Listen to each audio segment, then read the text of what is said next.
বিরিয়ানি খেতে আমরা সবাই কম বেশি খুব পছন্দ করি, তাই ঘরোয়া ভাবে বিরিয়ানি বানানোর রেসিপি তোমাদের সাথে শেয়ার করছি। প্রথমে একটা বাটিতে অল্প কিছুটা দুধ নিলাম আর তাতে কেশর ভিজিয়ে নিলাম। আরো একটা বাটিতে পরিমাণ মতো কেওড়া জল, গোলাপ জল, আতর দিয়ে ভালো করে মিশিয়ে নিলাম দুধটা। আর আগে থেকে পেঁয়াজ কুচি করে রেখেছিলাম সেটাকে ভেজে নিলাম। আজকে যেহেতু আমরা মাটন বিরিয়ানি বানাচ্ছি, সেজন্য মাটনটাকে ভালো করে দই এবং আগে থেকে পেস্ট করে রাখা পেঁয়াজ, রসুন, আদা, জিরের গুঁড়ো, লঙ্কার গুঁড়ো, হলুদ, নুন, চিনি দিয়ে ভালো করে মাখিয়ে নিলাম। আগে থেকে ভেজে রাখা পেঁয়াজগুলো দিয়ে দিলাম।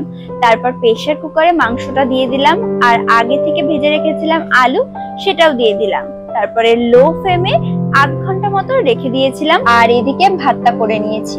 ভাতটা করে নেওয়ার পরে হাঁড়িতে প্রথমে ভালো করে ঘি মাখিয়ে নিলাম। তারপরে বেশ কয়েকটা তেজপাতা দেওয়া হয়েছিল, কারণ তেজপাতা দিলে হাঁড়িতে কিছু লেগে যায় না। দেন মাটনের পিসগুলো দিয়ে দেওয়া হয়েছিল। তারপরে কিছুটা ভাত দেওয়া হয়েছিল এবং উপর থেকে একটু ঘি ছিটিয়ে নিয়েছিলাম।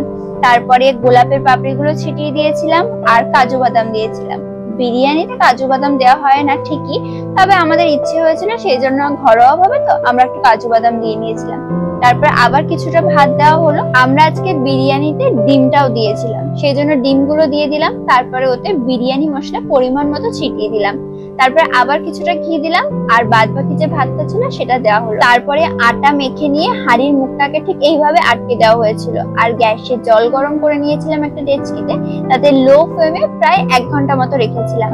আর তৈরি হয়ে গেছে আমাদের আজকের বিরিয়ানি। সাথে ছিল চিকেন কষা, খেতে বেশ ভালোই হয়েছিল। সো রেসিপিটা যদি তোমাদের ভালো লাগে তাহলে ভিডিওটা অবশ্যই লাইক করে দিও। দেখা হচ্ছে নেক্সট ভিডিওতে। Bye bye.